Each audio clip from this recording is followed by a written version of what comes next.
Earlier this evening, after the completion of our game, I met with Coach Bret Bielema in his office near our team locker room and informed him of our decision to seek new leadership in our football program. It was not an easy conversation to have, as Coach Bielema has represented the University of Arkansas in the Razorback program with class and has demonstrated unwavering commitment to our student athletes. Given the holiday weekend, it was important to communicate this change to Coach B so that he could have a chance to bring his team together and talk with his players before they were released from all football-related activities until Monday. It was important to me that we provide Coach Bielema an opportunity to share the news with his players rather than taking the chance that they would hear the news on social media or by some other avenues while they were spread throughout the region enjoying the weekend with their families. There is no question that Coach Bielema and his staff have made a positive impact on the lives of our student athletes, including supporting them in their pursuit of graduation and in their personal development as young men. In the course of the past 5 years, we had some highlights, including some memorable victories both in the regular season and in postseason play. But in the end, we have not been able to sustain the success on the field that is expected and is required at the University of Arkansas. We must win games. Therefore, we made the determination that it was time to make a change at the head coaching position. I want to thank Coach Bielema for his service to our institution and to our program, to our department, to our university and our state, and to wish him the best in his future, both personally and professionally. The focus now will be on our efforts to identify the next head football coach for the University of Arkansas.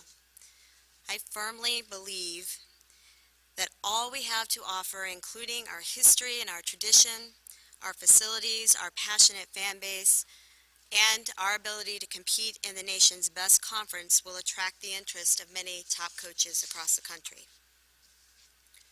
Make no mistake, our goal and our focus has been and will always be to compete and win in the Southeastern Conference and nationally. So now it is time to take our first step in the future of our football program, and I look forward to getting started immediately.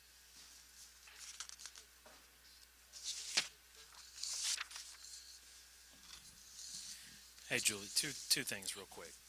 There's been speculation about the status of Bret's buyout amount. Could you just address where that is at, if it's something that is possibly being negotiated? And then the second thing is, how important do you think it is to have an AD, if at all, before the hiring of a football coach? So Coach Bielema's employment agreement, as many of you know, specifies a personal service contract with the Razorback Foundation. The Razorback Foundation will handle his buyout, and the Razorback Foundation will determine whether or not to release those details when they have done so. I do think that people who will be on the market will be looking to find a job if they so choose, if they are on the football coaching market. Well, to find a job where they'll be supported, to find a job where their sport, where football is important, where there's a commitment to winning, where the resources are there in order to fund in order to have a competitive program. So I don't think we will have any problem having interest in this job, and I don't think we will have any problems moving forward in our search. Hi. So the announcement was made just after the game. When was the decision made? We were evaluating Coach B all the way up through the end of the season, literally through the game today. I think we've been on record throughout the season that it's important to wait until the end of the season to make a final determination, and we followed through with that. I think, even in the last week and a half that I've served in the athletic director chair, Bret and I talked daily. We talked about his plans for the future of the program, and at the end of the day, we just felt the time was right to make a change, and so we made the decision today. Hey, Julie. With the coaching search, will it be a committee or will you be making it, or how do you guys plan to put that together, and do you have any names for us if there is a committee? So we'll launch the coaching search this evening. I'll be working and running point on the coaching search. I've been fortunate over the last 20 years to build a network of people in the college athletics ranks and in football, and I'll lean on that network as well as others who I've gotten to know in my time here at Arkansas, who particularly are interested in finding a coach that fits with our state and fits within our region. So I will be leading the coaching search, and I don't have any names for you. I'll call who I need to call in order to make the best decision for us. Hi, Julie. With the December signing period now for high school recruits, that's new this year. Does that speed up the process of finding a coach at all? Well, I think there's no doubt that it has impacted all the searches that are already ongoing and the searches that will be announced in the coming days. And in fact, our own coaches were scheduled to go out and begin traveling tomorrow in order to begin the evaluation period that starts on Sunday. So the signing day is important, but the weeks leading up to it and the activities during those weeks are equally as important. So I do think it has had an impact, at least on how those schools who are in transition will go about their searches and the timing of their decisions. It was important to us to move on this decision today for a lot of reasons. I've talked with you already about how important it was to me that Bret have the opportunity to talk with his players directly. We knew that they were going to let them go as soon as they wrapped up their activities in the locker room this evening. That was probably the biggest decision in determining our timing of communication. But also it was important because we had coaches who were planning to leave literally tomorrow afternoon. And then, the market is active, and it has been active, and it was important for us to be able to get started as soon as possible in order to be a competitor within that market. Well, as far as the committee that's searching on the athletic director, will they be involved as far as searching for a coach? And again, do you feel that a permanent athletic director has to be in place to make an offer to a head coach? The advisory group that's working with the chancellor on the AD search is focused on the AD search. I don't think you need a quote-unquote permanent AD in order to make an offer. I think you need an AD, and we have one. I wasn't quite clear. Are you going to have a search committee? Are you forming a search committee, or are you just running the search yourself and leaning on confidence? That's part one. Part two, do you feel fully, do you have autonomy to make this decision, or given the recent circumstances, is it more of a group thing, or Chancellor Steinmetz involved? Could you expound on that? Yeah, sure. Well, let me start back and work to the front. Chancellor Steinmetz runs the university, so obviously he'll be involved. I'll communicate with him throughout the process, but his focus is on finding an athletic director for us. My focus will be on launching the football search and finding a football coach for us. I do feel that I've been given the authority to go find the best football coach for us. At this point, we will not name a search committee.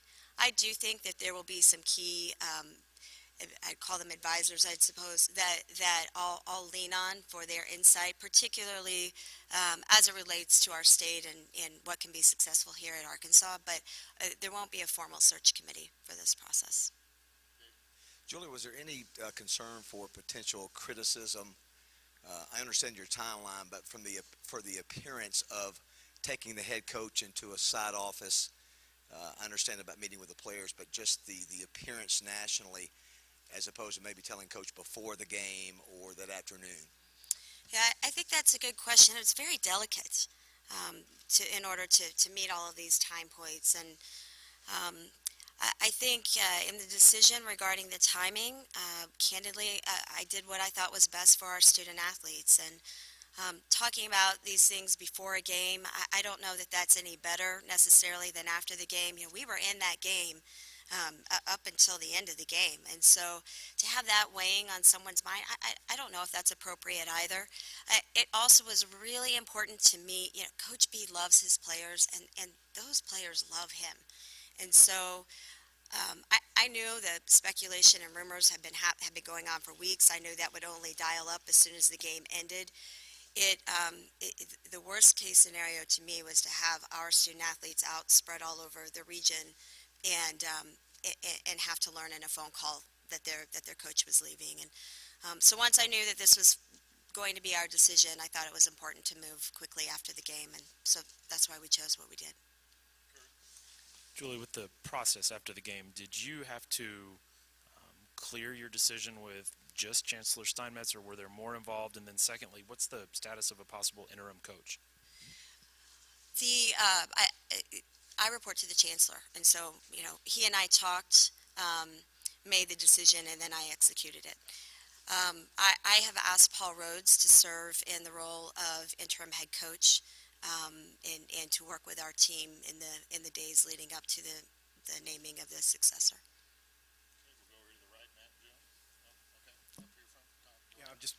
I wanted to, Kurt just kind of asked my question about the decision that was made. You said we a couple of times. Is it you and Chancellor Steinmetz?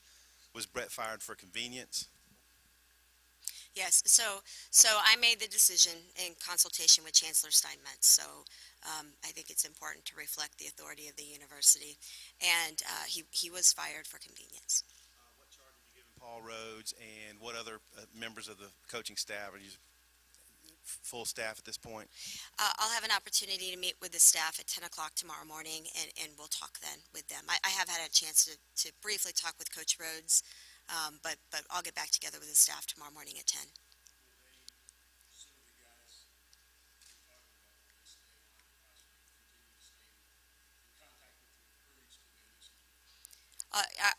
Coach Bielema is the only coach that with whom we have separated at this point. So everybody else is an active employee of the university. And when we meet tomorrow at 10 o'clock, we'll talk about continuing to work in their role. Julie, do you have most ADs, they usually say they have a short list of coaches when things might change. Do you have a short list of guys in mind?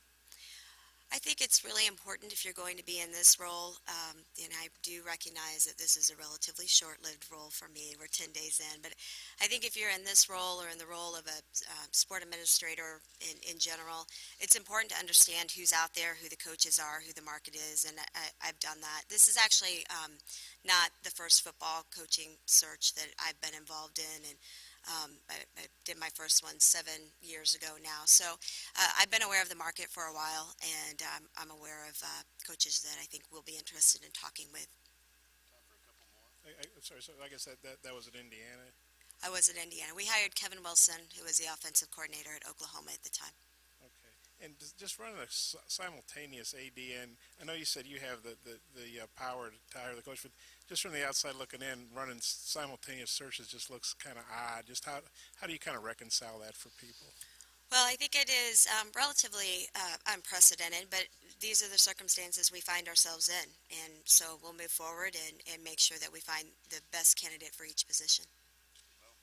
Julie, since you're running point on the search for a new coach, how would you describe what you need in a coach? What's your criteria? What are you looking for? What's the filter? I think there are several things. I think in order to be successful here, you have to have a relentless work ethic. I think you have to be an outstanding recruiter. I think you have to be able to put together a staff that can match wits with the other staffs in the Southeastern Conference. I think it's important to have a high degree of accountability. I think coaches should be demanding but still be relatable to the student athletes of this generation. And I think it's important, particularly here, that whoever becomes our next head coach understands and relates to our culture, both here as a university and also in the state and throughout the region. We'll take one final one with Bob here in the front. Julie, Bret obviously had a great resume when he came here, but he never coached in the SEC, never coached in the South. Is it important to you to hire a guy that's got SEC background or Southern background, or how important is that sort of stuff? Yeah, I think that's a good question. I think particularly at this point in the search, it's premature to try to limit to a sub-pool of a pool of coaches. What I'm looking for is somebody who can be successful in the Southeastern Conference. And so I've listed some of the factors that I think will lead to that, but I wouldn't necessarily limit us to looking only at people who have SEC ties at this point. We're just getting started, so I'd like to keep the pool broad until we find our best candidates.